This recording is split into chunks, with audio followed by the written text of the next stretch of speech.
La semana pasada dijimos que para entender esta parábola necesitamos entender y tener una interpretación bíblica de lo que significa la palabra levadura. Dijimos que habían pasajes en el Antiguo Testamento que hablan de la levadura y hicimos un recorrido por algunos pasajes bíblicos del Antiguo Testamento donde la levadura es vista como símbolo de algo que es malo o lo corrupto. Y explicamos también que la interpretación común o popular entre, digamos, de la mayoría de los comentaristas bíblicos de estos tiempos, dicen que esta parábola se refiere a la levadura como representación del Evangelio y su extensión, ya que la levadura cuando entra en la harina pues se expande. Dicen que ese es el Evangelio que se expande por el mundo y el poder del Evangelio, y dicen que la mujer representa a la iglesia. Hermanos, debo de decirles que en cuanto a Mateo capítulo 13, siento que me he quedado prácticamente solo ante tantos comentaristas bíblicos, algunos de mis favoritos, pero opositores a esta enseñanza que estamos dando. Ellos han apelado, fíjense, lo vamos a poner todo encima de la mesa, ellos han apelado a dos textos bíblicos del Antiguo Testamento que parecen enseñar de que el uso de la levadura es para algo bueno, ¿no? Aparentes excepciones. Y quiero que los veamos antes de continuar.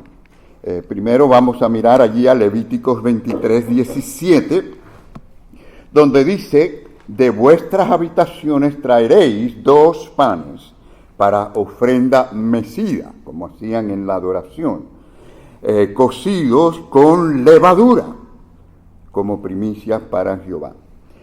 Entonces, hermanos, aquí vemos que hay 2 panes presentados al Señor de la fiesta, o sea, la fiesta de las semanas, era la segunda fiesta que celebraban los judíos. Habían 3 fiestas muy importantes, es decir, estaba la fiesta de la Pascua, esta segunda, la fiesta de las semanas, 7 semanas, es decir, 50 días, por eso le llaman el Pentecostés, porque son 50, y luego la fiesta de los tabernáculos. Entonces, en esta fiesta, esta segunda fiesta de la semana, se horneaba aquella harina con levadura. Pero hermanos, no hay ningún conflicto o ninguna dificultad aquí. Las fiestas de las semanas anunciaban realmente lo que se registra en el Evangelio, en Hechos capítulo 2, es decir, en la que vemos, sí, hay dos panes figurados, o sea, los judíos y los gentiles salvos. Es una mezcla de 2 cosas, una considerada inmunda por los judíos y que no sería inmunda por el sacrificio del Cordero que es Jesucristo. Y por eso es que cada vez que el pan representaba a Cristo debía ser sin levadura.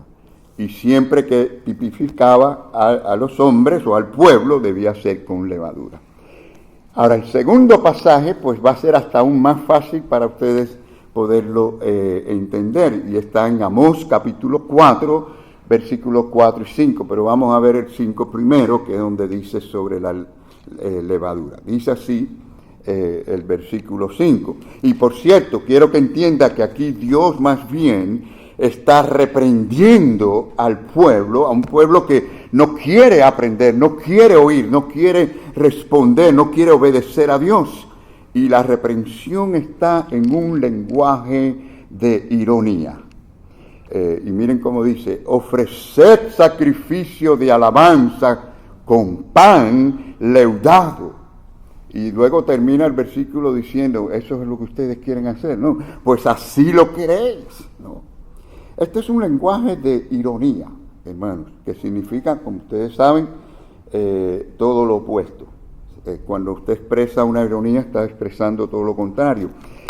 A veces usted oye decir al padre, a un hijo que es caprichoso, que un hijo que no está obedeciendo lo que se le ha dicho, y se le ha dicho muchas veces, hijo, no toques eso. Y en este caso el padre llega, después que él ve que el niño toca aquello, ya un niño, digamos, 7, 8 años, y le dice, a ver, con el cinto en la mano, le dice, atrévase a tocarlo, tócalo, y ya verás las consecuencias. Bueno, eso es una forma así de ironía, no quiere decir que el padre quiere que el muchacho toque aquello, es todo lo contrario, y lo van a ver más claro todavía en el versículo anterior, es decir, el 4, donde Dios les dice a ellos, id a Betel y prevaricad. Dios no le va a decir al pueblo, vayan a desobedecer o a hacer aquello que no deben de hacer. Dice, aumentad en Gilgal la rebelión. Dios no le va a decir al pueblo, aumente más y más la rebelión contra mí. Y luego dice, y traed vuestros sacrificios. O sea, es obvio que es un lenguaje de ironía, y es más, como les dije, termina diciendo, si eso es lo que ustedes quieren, ¿no? Háganlo. Es decir, ustedes quieren hacer lo que les da la gana, ustedes quieren pecar, ustedes quieren desobedecer, y luego venir y adorar y brindar las ofrendas sin ningún arrepentimiento, sin ningún concepto de lo que están haciendo realmente, y sin ningún cambio en su corazón. ¿Ustedes quieren eso? Háganlo. Pero claro, aténganse a las consecuencias, ¿no? Ese es el tipo de lenguaje que encontramos acá. Es decir, que no podemos usar algo como eso como un ejemplo para decir que la levadura de Mateo 13 es algo positivo y no negativo.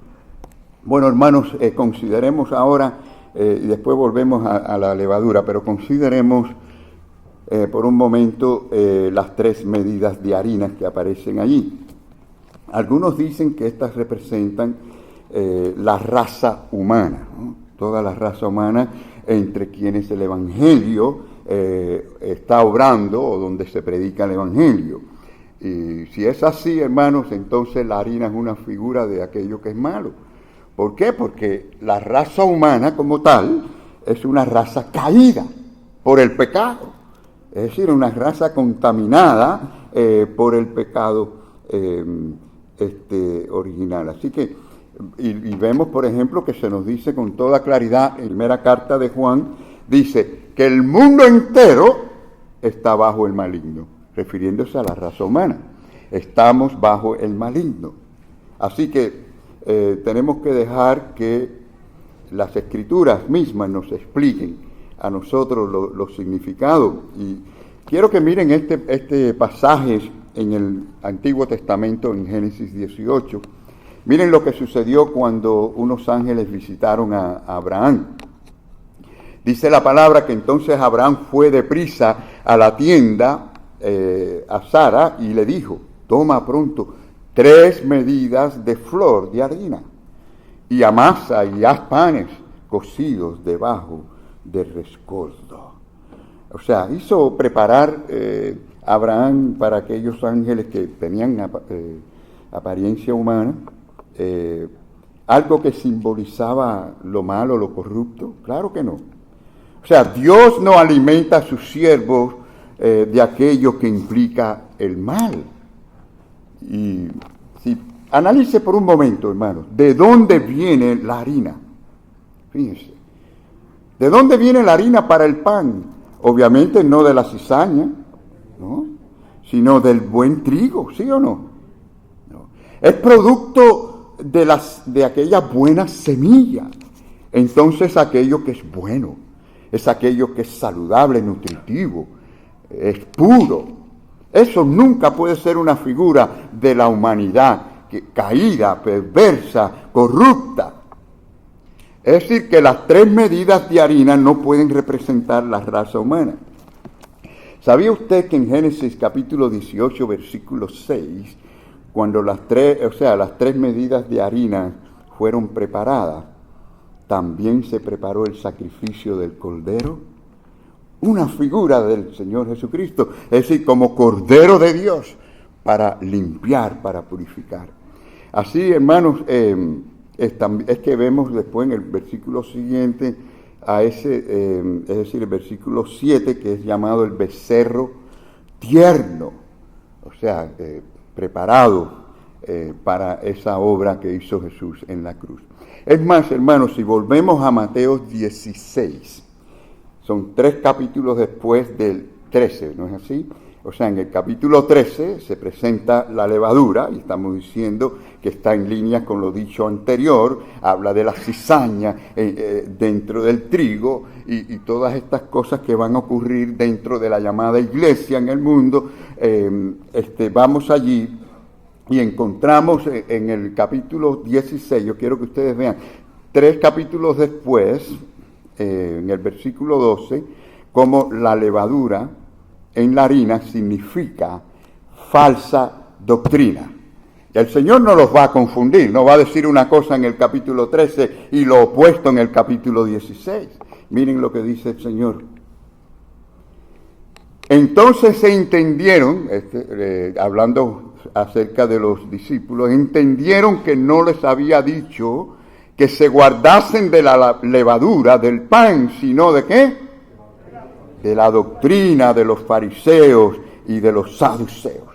Ahora, como en el capítulo 13 la levadura es el evangelio, el buen evangelio, y en el capítulo 16 es la falsa doctrina. No tiene sentido, ¿no? O sea, la harina es un tipo de aquel que es el grano de trigo, es el pan de vida. Ese es el lenguaje del Nuevo Testamento, amados hermanos. O sea, la harina sin levadura significa o simboliza, no, la buena doctrina respecto a Jesucristo, la verdad, las buenas nuevas del Evangelio. Ahora, vamos a pasar a la acción de la mujer, aunque hemos hablado otras cosas sobre esto la semana pasada, pero miren, en cuanto a la acción de la mujer en nuestra parábola, ¿verdad? La interpretación común es muy diferente. Miren, en Mateos, ahí tenemos Mateos 13:33, que dice que el reino de los cielos es semejante a.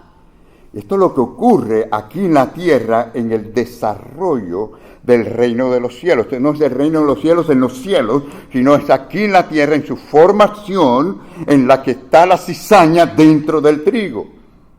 Entonces dice, el reino de los cielos es semejante a la levadura que tomó una mujer, y repito como la semana pasada, esto no es nada en contra de la mujer, simplemente que es una parábola y que la mujer es la que cocina y por eso se menciona acá a la mujer, ¿no?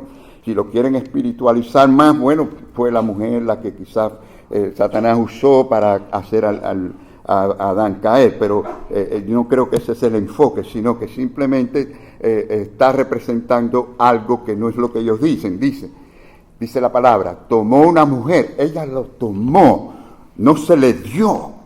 Ella agarró algo que no le pertenecía, que no debía tomar, ella lo tomó y luego lo escondió en 3 medidas. Así que, además de haber tomado, también escondió la levadura en la harina. Ahora yo les pregunto a ustedes, ¿es esta la forma en que los siervos de Dios predican el Evangelio? Así como esa mujer escondió la levadura dentro de la harina. ¿Es el Evangelio algo que ustedes susurran en el oído de la gente secretamente? ¿Dios invita a sus siervos a actuar secretamente por todas partes en el mundo? No, hermanos, todo lo contrario. El Señor Jesucristo nos dice muy claramente en su palabra, dice, lo que os digo en tinieblas, decirlo en la luz. Y lo que oís al oído, proclamadlo desde la azotea. Con razón el apóstol Pablo decía, no me avergüenzo del Evangelio. ¿Saben por qué? Porque es poder de Dios, no nos avergonzamos. Esto no es que para estar en secreto, sino para decirlo al mundo, aunque nos persigan y aunque nos maten, como ha sucedido en la historia cristiana. Los hijos de Dios no se avergüenzan del Evangelio, lo predican y lo dicen, como dijo el Señor, desde las azoteas si tenemos que hacerlo. Hermanos, el apóstol Pablo, escribiéndole a los Corintios y describiendo también el carácter de su ministerio, él dijo lo siguiente en 2 de Corintios. Dice, en la segunda carta, ¿no?, que escribe: antes bien renunciamos a lo oculto y vergonzoso, no andando con astucia. Aquella mujer con astucia, con secreto, metió la harina, la levadura en la harina. Dice, ni adulterando la palabra de Dios. Pero ¿qué vemos en nuestra parábola? Vemos a la mujer actuando deshonestamente y con engaño y secretamente introduciendo un extraño elemento corruptor. O sea, ella escondió la levadura en 3 medidas de harina. ¿Cuál era su objetivo? Su objetivo era alterar, cambiar su forma natural, orgánica, o sea, la forma natural de la harina. Si usted se dirige, por ejemplo, a Levíticos capítulo 2, usted se dará cuenta que esta mujer estaba haciendo exactamente lo opuesto, es decir, lo que era prohibido por Dios hacer. No podían ponerle levadura a la harina, y es más, si usted se fija con más detalle, se da cuenta que a ella le faltó un ingrediente que había que ponerle. ¿Saben cuál era? El aceite. Y no se menciona que ella puso aceite. Lo que puso, ¿qué fue?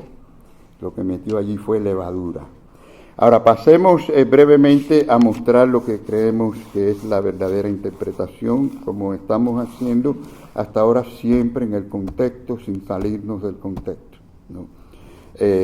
Las 3 medidas de harina representan, mis queridos hermanos, la verdad de Cristo. Y bueno, Cristo mismo dijo, yo soy ¿qué? La verdad. Él dijo, yo soy el camino, la verdad y la vida, toda doctrina acerca de Jesucristo. Y la mujer se refiere principalmente a esa iglesia falsa que introduce, que mete la falsedad en todas partes. Y hermanos, corrompen la verdad de Dios. Primero, ya dijimos anteriormente que surgió en el romanismo, como mencionamos, y luego salieron hijas, ¿no? O sea que la levadura simboliza la corrupción de la verdad de Dios por la introducción de la doctrina falsa. Ahora, hermano, entienda que la palabra sana, es decir, no adulterada, le es bien pesada al hombre, a la mujer que no tiene a Jesucristo en su corazón, a los no regenerados. Al hombre natural le es súper pesada la palabra de Dios. Sea el tema que tratemos, si hablamos, por ejemplo, de la soberanía de Dios, Dios es soberano. Y a Él hay que rendirle cuenta. Eso es algo que no le gusta al hombre natural. Acerca, por ejemplo, de la incapacidad nuestra para alcanzar la salvación. No podemos alcanzar la salvación por las obras. El hombre es incapaz sin la gracia de Dios. ¿Y qué me dicen del horror del pecado? Al hombre natural no le gusta que le hablen del pecado y de que es pecador. No, eso le molesta. La totalidad de la depravación humana, el castigo eterno. A la gente no le gusta que le hablen del infierno, ¿no? Pero es una realidad. ¿Es real o no es real el infierno? Pues hay que decirlo. Jesucristo habló del infierno y dijo la parábola de Lázaro y el rico, ¿no? Y explicó que uno estaba allí con un calor terrible, sed, pidiendo que le mojaran los labios. Eso lo dijo Jesucristo, ¿no? Hay un castigo eterno para los que no estén en Cristo, y por eso clamamos y pedimos y llamamos a que vengan a Cristo, que no esperen que sea tarde. Y bueno, cuántas otras enseñanzas que les cae bien pesada al hombre con su mente carnal. Por lo tanto, hermanos, Roma y sus hijas han introducido la levadura a fin de que la gente la reciban, sea aceptables, los descuidados pues se conviertan en seguidores, etc. Miren, en una ocasión el pueblo le preguntó a Dios, ¿en qué hemos nosotros menospreciado tu nombre? Y miren la respuesta de Dios en Malaquías 1. En que ofrecéis sobre mi altar pan inmundo. ¿Ustedes entendieron eso? En que vienen a la adoración, vienen a la iglesia, cantan los himnos, oyen los mensajes, salen y viven como les da la gana, desobedeciendo mi palabra. Pan con levadura. Y el Señor es claro, y qué bueno que por lo menos preguntaron, ¿verdad? Porque le podemos preguntar a Dios, ¿qué está mal con mi vida? Usted le pregunta a Dios de todo corazón, con sinceridad, le va a responder. De alguna manera le va a dejar saber qué está mal con tu vida y dónde tienes que mejorar. Así que, hermanos, hoy hay muchas religiones, creo que como 6,000 diferentes doctrinas llamadas cristianas, pero no religiones en general, simplemente cristianas, imagínense ustedes. Pero falsas doctrinas están por todos lados, han corrompido la sana doctrina. Entonces es de señalarse, hermanos, que las 3 medidas de harina no fueron removidas, fíjense, que no fueron quitadas, ni fueron sustituidas por otras, solo que un elemento extraño se mezcló con ella y creció dentro de ella. Esa es la misma idea de la cizaña que fue sembrada y creció entre el trigo. ¿Cómo nos vamos a desviar en la interpretación y decir algo contrario a lo que el Señor ha estado diciendo? Nos vamos a segunda de Tesalonicenses, capítulo 2, versículo 7. El apóstol Pablo aclaró diciendo, como una advertencia a la iglesia, diciendo, porque ya está en acción el misterio de la iniquidad, desde aquel entonces hasta los días de hoy y hasta que Cristo venga, hermanos. La levadura había comenzado a actuar en aquella iglesia primitiva y hasta el día de hoy, hasta que Cristo venga, porque como dice, va a obrar hasta que toda la masa sea leudada. O sea, por todas partes de la llamada iglesia en este mundo va a haber falsedades. Van a haber falsos creyentes, va a haber falsas doctrinas. Hermanos, déjenme decirle que no son más que pocos lugares donde hoy en día realmente se puede ir y escuchar sana doctrina del Señor. Y no me importa el nombre de la iglesia, se podrá llamar bautista, se podrá llamar lo que se llame, pero hay que tener mucho cuidado con lo que escuchamos. Y si usted va a los medios sociales y no sabe a dónde está yendo o a qué fuente está yendo, es terrible eso. Pero sí les puedo decir, hermanos, que por la gracia de Dios todavía el Señor tiene algunos de esos lugares comprometidos con la verdad de Dios. No tenemos toda la verdad, pero comprometidos a ella y queremos cada vez saber más de ella. Hermanos, mientras el Espíritu Santo permanezca aquí en este mundo, en la tierra, el Espíritu Santo va a estar guiando para que la verdad de Dios sea expandida, para que sea proclamada y para que Cristo continúe edificando su maravillosa iglesia. Pero sí, mientras habrá un enemigo que tratará constantemente, sin descansar, obstaculizar, es decir, hacer tropezar, impedir que tengamos la buena doctrina, la sana doctrina, pura, sin mancha, y que todo sea leudado. Por lo tanto, esa es la realidad en que estamos viviendo. Pero ¿saben algo bueno que les puedo decir en cuanto a esto? Que llegará a su fin. Ese mismo pasaje, la segunda parte de ese versículo, nos dice, hasta que Él a su vez sea quitado de en medio. ¿Cuántos decimos amén ahí? Será quitado para siempre, mis queridos hermanos, y solo quedarán los verdaderos hijos de Dios, los del reino, quedarán aquellos que están separados de la cizaña, quedarán separados para la gloria de Dios. Concluyo, mis queridos hermanos. Cuando Pablo le escribió a Tito, le escribió preocupado porque ya él veía que muchos profesaban conocer a Dios, creer en Dios, pero no lo demostraban con sus hechos y con sus doctrinas. La levadura ya se había metido dentro de las iglesias. Ahora yo les pregunto a ustedes, ¿cómo podemos resolver ese asunto? ¿Cómo podemos enfrentarnos a ese problema, a esa realidad? Hay dos cosas muy importantes, y en este mismo orden. Primero, la predicación de la sana doctrina y los estudios bíblicos de sana doctrina. Pero también se requiere hombres y mujeres como ustedes, comprometidos con la verdad, comprometidos con la palabra de Dios, dedicados a serle fiel a Dios. Y por eso en esta mañana, antes de salir de aquí, tenemos que hacer lo que el apóstol Pablo nos dice y cada rato mencionamos en nuestra iglesia. Examinaos a vosotros mismos si estáis en la fe.